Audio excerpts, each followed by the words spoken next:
Alors, un beau projet qui est pratiquement terminé, encore quelques petites choses à figeler, mais c'est le projet du double égouttage à la chaussée de Zaventem côté sud, puisque vous savez que le double égouttage du côté nord de la chaussée de Zaventem, c'est-à-dire au nord de la rue du Moulin, eh bien ça c'est prévu pour le mois d'août. Ça démarra aux alentours du 11 août, et puis alors en fonction évidemment de l'avancement du projet, eh bien ce sera prévu alors pour les prochains mois. La séance d'information, lui, j'en parlerai dans quelques instants. Mais d'abord, on s'arrête un petit peu à la partie sud de la chaussée de Saint-Étienne, puisque vous savez que nous avons une opportunité pratiquement unique d'utilisation des étangs Jourdain comme réservoir tampon pour limiter le risque d'inondation à Cranem Nord. Comme vous le savez, plus on retient l'eau en amont, donc plus on parvient à bloquer l'eau en amont, eh bien, plus c'est efficace pour les parties sensibles aux inondations, c'est-à-dire, dans notre cas, essentiellement, les avenues Vanove et Tuma qui se trouvent à Cranem Nord. Alors, l'idée est la suivante. J'espère que le schéma n'est pas trop compliqué, mais à mon avis, ça devrait aller sans souci. Bonsoir Jean-Jacques et merci d'être là peut-être pas tous les vendredis, mais en tout cas fidèlement, très souvent le vendredi. Merci de tout ce que vous avez fait. Entre autres, pour la rue verte, j'en parlerai dans quelques instants. Je profite aussi de l'occasion pour remercier des personnes comme Jean-Jacques Baldewens, qui n'habite pas la commune de Cranem et qui nous aident énormément pour assurer la sécurité, pour assurer le bon suivi des projets, tout en étant discret et efficace, en faisant le lien avec les habitants et les services communaux, parfois même les services de police. Donc tout ça, c'est extrêmement apprécié. Merci Jean-Jacques, merci de votre contribution. Je reviens aux étangs Jourdain que vous connaissez tous. Voilà ce qui se passe. Ça, c'est la chaussée de Zaventem qui passe le long des étangs Jourdain. Donc à droite, il y a les étangs Jourdain, à gauche, il y a les terrains de tennis. Alors évidemment, c'est un schéma. Donc, la partie jaune, ou plutôt brune, si vous voulez, ça représente ce qu'on appelle les eaux DWA. DWA, c'est pour droog weer afvoer, donc pour les eaux sales, donc les eaux qu'il y a de toute façon, qu'il pleuve ou pas. Et la partie bleue, eh bien, ce sont les eaux pluviales, c'est-à-dire RWA, regenwaterafvoer. Donc, c'est la partie qui pose problème en cas de forte pluie, puisque c'est là qu'il y a risque d'inondation. Alors, comment c'est géré? Avant, il n'y avait qu'un réseau, donc la partie du réseau bleu n'existait pas, il n'y avait que le réseau d'eau sale auquel venaient s'ajouter évidemment les eaux de pluie. Maintenant, ces réseaux sont séparés et le gros avantage de cette solution, c'est qu'on peut utiliser les étangs Jourdain comme réservoir tampon en cas de nécessité. Alors, qu'est-ce qui se passe? En cas de pluie raisonnable, normale, pas de gros orages, eh bien, vous voyez le petit 1 là, eh bien, ces pluies, elles vont simplement arriver dans le ruisseau Malbec. Donc, je vous montrerai 2-3 photos dans quelques instants. Donc, ce réseau RVA se termine, il vient de l'avenue Renastride. Hein, donc, il peut prendre toute l'avenue Renastride, et puis alors il descend, il y a la connexion, il passe le long de la chaussée de Zaventem côté sud, et alors il arrive dans le Malbec. Donc, ça, c'est la situation normale. Qu'est-ce qui se passe s'il y a une pluie un petit peu plus forte que d'habitude? Eh bien, à ce moment-là, cet orifice ou l'arrivée dans le ruisseau Malbec ne suffira plus, et à ce moment-là, eh bien, on va utiliser les étangs Jourdain comme réservoir tampon.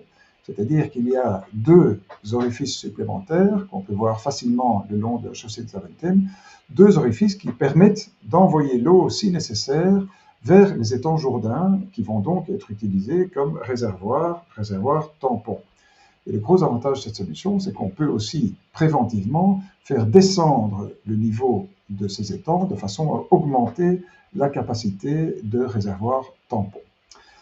Alors voilà les deux étangs, donc le grand qui fait 2 hectares, le petit qui fait à peu près un demi-hectare, mais qui sont reliés l'un à l'autre. Donc grosso modo, on a une capacité quand même de 2 hectares et demi, ce qui n'est pas rien, puisque 10 centimètres sur 2 hectares et demi, eh bien, ça fait quand même 2500 mètres cubes, ce qui est quand même un beau réservoir tampon que l'on a pour un coût vraiment très réduit, puisque les étangs sont là, il suffit de les utiliser. Ça, c'est la deuxième phase. Donc, l'eau augmente, le niveau de l'eau augmente, et bien on commence par utiliser les étangs Jourdain comme réservoir tampon. Troisième phase, si l'eau monte aussi dans les étangs Jourdain, eh bien, à ce moment-là, il y a évidemment un trop-plein, mais que l'on peut régler. Donc, il y a une soupape, une paroi qui nous permet de moduler le niveau des étangs en fonction de ce qui est nécessaire. Et cette eau-là, évidemment, c'est l'eau de l'étang, donc elle arrive aussi dans le ruisseau Malbec. Donc ça, c'est les 3 étapes, je dirais, principales. Une 4e étape, c'est évidemment si le niveau de la rivière Malbec lui-même monte aussi, eh bien à ce moment-là, il faut qu'on ait de ce côté-là également un trop-plein. Et ce trop-plein, eh bien, vous voyez, c'est le chiffre 4. C'est un trop-plein qui va permettre de mettre l'eau du Malbec dans l'égout principal, dans l'égout d'eau sale, qu'on appelle le Mauge-Riol. Et à ce moment-là, évidemment, on a à peu près épuisé toutes les capacités de tampons, de réservoirs que l'on avait à cet endroit-là. Je vais vous montrer 2-3 photos pour expliquer concrètement comment ça marche. Voilà donc la situation normale, c'est l'eau de pluie pour des pluies normales, ce ne sont pas des grosses pluies d'orage. Eh bien, voilà cette eau qui arrive dans le Malbec. Voilà le ruisseau Malbec, je pense que vous le connaissez. Donc, il arrive par là, hop, il continue, et il continue vers la droite. Il passe derrière le hall des sports, et puis il y a une petite cascade que vous connaissez probablement, et qui est aussi quelque chose qui sera aménagé un peu plus tard. Donc ça fait partie du plan également, parce que ce sera dans une deuxième phase. Alors vous voyez déjà le trop-plein qui est ici, ce trop-plein, et qui sera utilisé ça c'est la phase 4, c'est le niveau du ruisseau monte de façon exagérée, et bien à ce moment-là, l'eau va passer par les trous qu'il y a au-dessus de ce trop-plein, et elle aboutira alors dans le ruisseau, dans le Mauge-Riol, donc dans le réseau d'égouts d'eau sale principal, mais qui lui ne doit pas être saturé, puisque sinon on a des problèmes d'inondation qu'on connaît. Donc ça c'est donc une première phase, l'eau qui arrive. Deuxième phase, ce que je vous ai montré, voilà la chaussée de Zaventem, et voilà une des bouches, un des orifices qui permet, en cas de pression trop élevée dans le système d'eau de pluie de la chaussée de Zaventem, eh bien, qui permet d'envoyer l'eau vers les étangs Jourdain. Vous voyez, alors vous voyez qu'il y a une grille, je ne sais pas si c'est très visible sur la photo, mais je pense que ça devrait l'être. Voilà la grille qui permet aussi évidemment aux animaux ou aux canards et de ne pas arriver ou de ne pas aller plus loin vers ce réseau d'égouts, parce que sinon, évidemment, ça peut poser un souci. Donc, l'idée, c'est de bloquer, d'éviter qu'on ait des animaux qui entrent dans ce réseau. Donc, voilà un des orifices et qui permet, en cas de nécessité, d'envoyer l'eau vers les étangs Jourdain. Deuxième phase. Troisième phase, voilà l'orifice dont je vous ai parlé et qui permet de réguler le niveau de l'étang, donc d'ouvrir, vous voyez qu'il y a des roues dentées là, hein, avec un système, un mécanisme sur lequel je reviendrai plus tard. Oui, ces roues dentées, eh bien, elles permettent d'orienter une vanne de façon à ce qu'on ait plus ou moins d'eau, hein, qu'on puisse faire monter ou descendre le niveau de l'étang. Alors évidemment, si on fait descendre le niveau de l'étang, eh bien, on crée une capacité supplémentaire. Il faut le faire évidemment avant que les pluies arrivent, mais dès le moment où les pluies sont là, eh bien, on peut régler le niveau de l'étang de façon à limiter les risques d'inondation.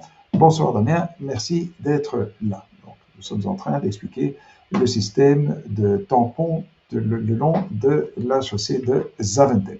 Donc voilà ce fameux mécanisme qui permet de régler la hauteur de la soupape de sortie de l'étang et qui, en fonction évidemment de cette hauteur, eh bien, va permettre d'envoyer plus ou moins d'eau vers le Malbec, vers le ruisseau du Malbec.